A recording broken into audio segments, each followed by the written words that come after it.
And now I'd like to introduce our keynote speaker. And she's been a great supporter of Hometown Solutions as well as Space Academy. And Elizabeth Bierman is a senior technical manager for Honeywell Aerospace in Minneapolis. She oversees the test solutions for navigation, sensors, and lighting.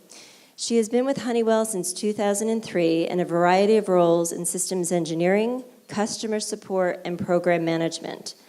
Elizabeth has been involved in the Society of Women Engineers since 1994. Woohoo! Sweet!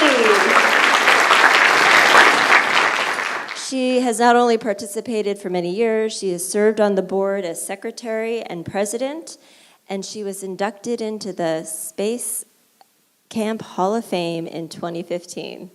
That's great. I'm very good. Elizabeth has a bachelor's in aerospace engineering and a master's in systems engineering from Iowa State University and an MBA from Bentley University.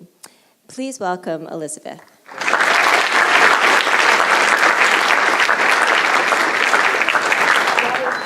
So I have some slides. Hopefully they'll be up soon. But she kind of stole my thunder of why I was going to be here to talk to you guys. But no, really, it's an honor for me to be here. And like she said, I'm a senior technical manager out of Minneapolis. Anybody from Minnesota? Woo! Yay!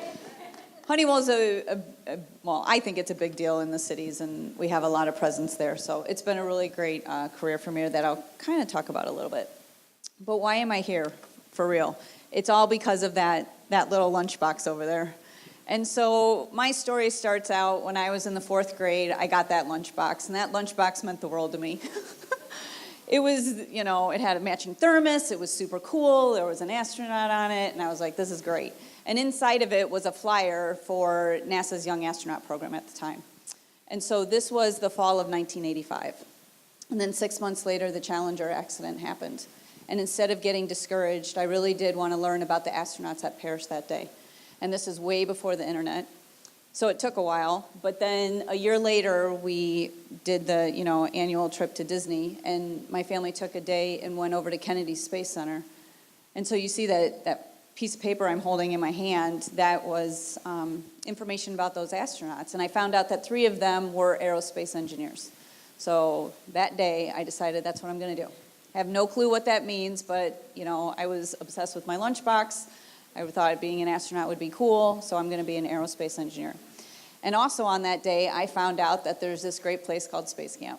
And so for the next 2 years, I begged my parents every day to go. And so I don't know if it was my persistence or if it was just they wanted me to be quiet. They allowed me to go to Space Camp right before I started 7th grade. So there's a picture of me in the middle, being my mission specialist with those awesome glasses. And yeah, it was really a defining moment, I would say, in my life. And I know that sounds kind of cheesy, but for real, it was where I said, okay, this is going to happen. And this is something I really want to do. And this aerospace thing is really where my passion is. And so, like I said, that was right before 7th grade. And so kind of a pivotal time when you're getting to pick and choose what classes you want to be in, and you can take the math and science classes and really kind of focus on that's what I really wanted to do. But then it got real. And I had to decide where I wanted to go to school. So for me, I decided on Iowa State University, and it really was a good choice for me. But boy, was it hard. High school kind of wasn't so difficult for me, and I could, study as much as I needed to and still get good grades. And then I get to college, and I fail my first chem test. And I fail my first physics test. And I'm like, whoa, step back here. What's going on? I haven't failed anything in my life. And this is my dream. I'm going to be an aerospace engineer. How am I going to do this? And so for me, it was the Society of Women Engineers. So it was an organization that I joined when I got on campus. And it was really a way for me to build that community of support that I needed. I didn't drop out. There wasn't anything else I wanted to do. That 11-year-old girl said this is what I was going to do. So I stuck with it, and I worked really hard. And I made a lot of good friends within that organization, and we had a lot of fun, too.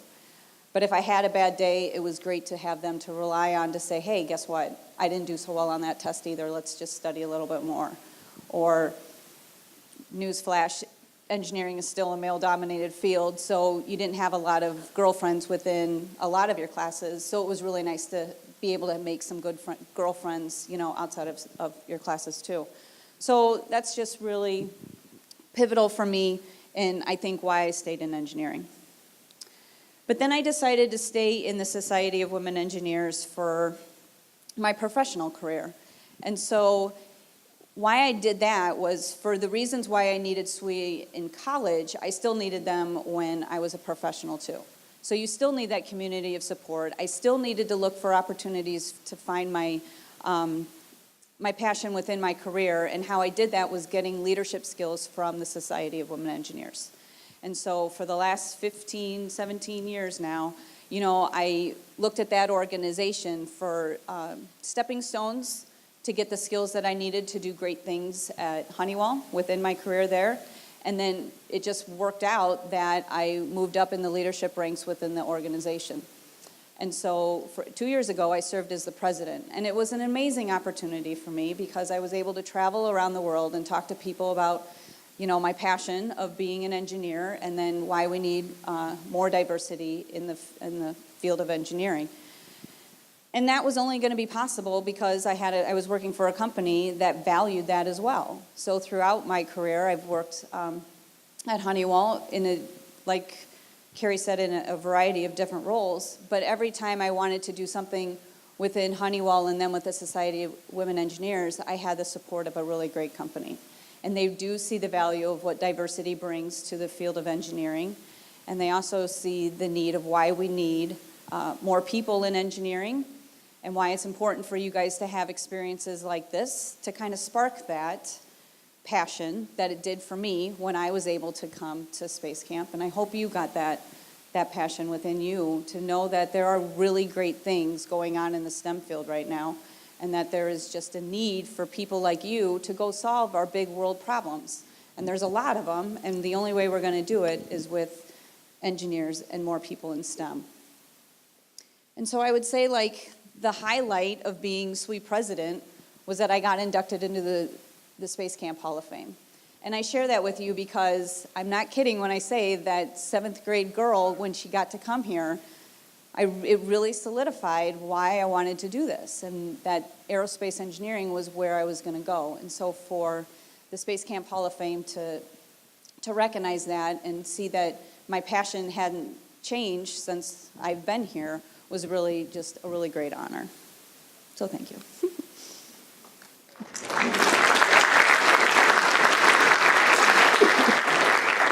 And then just briefly, I want to talk about the cool things I do at work. So since I've been at Honeywell, I've been in Minnesota my entire time that I've been with Honeywell, and I've got to work on amazing navigation technologies. So again, looking from that lunchbox, did I ever think I was ever going to touch navigation? I didn't even know what navigation was, let alone what the word meant. But that's the great thing about engineering too. And I should have mentioned that kind of when I was talking about Iowa State. It's like I went into school being very naive of what an aerospace engineer did. I'd never met one. I didn't know anybody. I got the experience at Space Camp, but then the next, 6 years of my life, I was just kind of doing my thing. How am I going to get into engineering school? And so it was really great to go to university, because then you get to see all the different things that engineers do. And that opens your world to just things you can't even think about. So anyway, I've spent my whole career in avionics. And so I've probably spent the most of my time working on all those black boxes. And what those black boxes do is they go into commercial airplanes. So any airplane that you probably were on to get here has Honeywell navigation on. And so now I'm kind of focused in the middle circle on our sensors. And so what's great is those sensors are common, and we're able to put all of those into every application that you see on that chart. So it's pretty fascinating that just, the ring laser gyros we're building or inertial measurement units are going into commercial defense and space, and now adjacent markets like the drones and underwater anything. And then even like oil rigs and things like that. So we're trying to take our sensors and put it into all the different applications that we have out there. So it's been an amazing career with Honeywell, just doing all these cool things. I mean, it probably doesn't look very exciting to work on a black box, but I guarantee you when you get on a plane and you know you're getting from A to B safely because of all the stuff that Honeywell's doing, you feel really proud about it. So And then, just a plug for Honeywell. But we need a lot of engineers. We have over 22,000 engineers, and we have a lot of brilliant people working for this company. And you can see that half of them are dedicated to software. But in all honesty, the need for engineers are not going to go away. I mean, it's really just starting. And so we have a great opportunity for you to come, work for us or for any company, if you want to go into the field of engineering. I always like to say that, just look at what you're passionate about, and I guarantee there's a field of engineering that you can use that for. So I think the possibilities are endless. And so I just wanted to share that, and thank you very much, and I hope you guys got as much as you could out of this week. So thanks.